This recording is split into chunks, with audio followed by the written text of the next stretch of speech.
Magandang bawi at tanggal tinik ang ginawa ng FEU Lady Tamaraws mula sa kanilang mga upset losses sa V-League matapos iwasan ang muntikang straight sets upset mula sa Ateneo. Din siya makapaniwala and sobrang saya niya na pinapakita siya kanina. Dan ang depensa na ipinapakita. Ang ganda lang na naging angle dito ng palo. Interesting to see how they gel, but a monster block here coming from Bacangke on Hora. Great read there. Reverse sweep, FEU nakabawi na sa V-League upsets. Ateneo nag-choke pero pasok pa rin sa top 8. Pero bago yan mga ka-V-Heads, huwag kalimutang mag-subscribe at i-click ang notification bell para updated ka sa aking latest videos. Nakabawi na sa mga heartbreaks ang FEU sa kanilang V-League campaign matapos i-sweep ang preliminary sa Shaky Super League. Ginawa nga nila ito matapos ang reverse sweep laban sa rebuilding team na Ateneo. Namayani si Faida Bacangke para iwasan ng sweep ng Ateneo Blue Eagles 22-25, 23-25, 25-20, 25-22 at 15-10. Wing hitters ang mga pumuntos para sa parehong koponan sa umpisa ng game at halos parehong team ay medyo hirap sa reception. Pero nagpakita ng magandang digging ang Ateneo kaya maganda ang counter-attack ng Blue Eagles getting the biggest lead of 8, 14-6. Nakatulong din ang mabibigat na services especially ni Sofia Buena habang nagpalitan ng errors ang pangakoponan sa atake. Naibaba ng FEU ang lead sa dalawa 19-17 pero muling uminit ang Ateneo sa pagpasok ni Shane Cortez. Si Ivana Sulit ang nag-umpisa tumapos ng set 1, 25-22.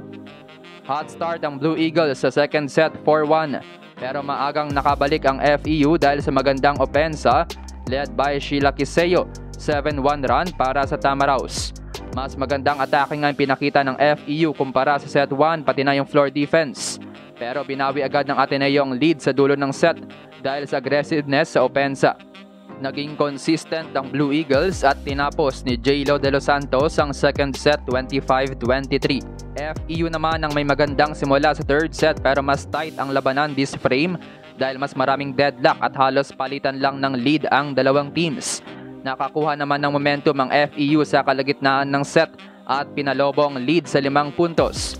Nanguna para sa Tamaraws si Kisha Bedonia at ang foreign student athlete na si Faida Bacangke. Hindi na pinahabol ng FEU ang Ateneo at tinapos ni Bedonia ang set 25-20. Back-to-back blocks ang sinalubong ng FEU sa Ateneo sa umpisa ng fourth set. Yun nga yung nagbigay ng momentum sa Tamaraws pero hindi rin nagpaawat ang opensa ng Ateneo. Naging effective para sa FEU yung scoring trio ni Napanangin, Petalio at Bacangke. Uminit naman si AC Minor para kunin ang lead para sa Ateneo 17-16 pero rumatsada rin si Bacangke para sa FEU. Magandang ending ng Tamaraws with a finisher from Mitzi Panangin 25-22. Naghalimaw muli si Bacangke para bigyan ng 3-0 start ang FEU sa deciding 5th set. Tumulong na nga rin si Panangin at namagapang lead ng FEU 7-2. Natapos ang game with a great block galing sa FEU 15-10. Best player at top scorer si Faida Bacangke with 17 attacks, 3 blocks and 1 ace para sa 21 points. Tinulungan siya ng tig 13 points si Bedonia at Petalio habang may 11 points naman si Panangin. Top scorer naman uli si De Guzman para sa Ateneo with 16. May 14 points naman si Minor habang may tig 10 puntos si De los Santos at Sulit. Abante ang FEU sa attack 63-57. Sa blocks 12-6 pero abante ang Blue Eagles sa aces 8-6. Dikit naman ang errors. Dahil sa panalo ng FEU, sigurado na nga sila sa pagiging number 1 team sa Pool D, being undefeated 3-0. Sa likod naman ng pagkatalo, sigurado na rin ang Ateneo sa pagiging number 2 at sigurado na nga rin sila sa second round dahil nakakuha sila ng 1 point mula sa 5-set loss versus FEU. Total of 4 points as of now.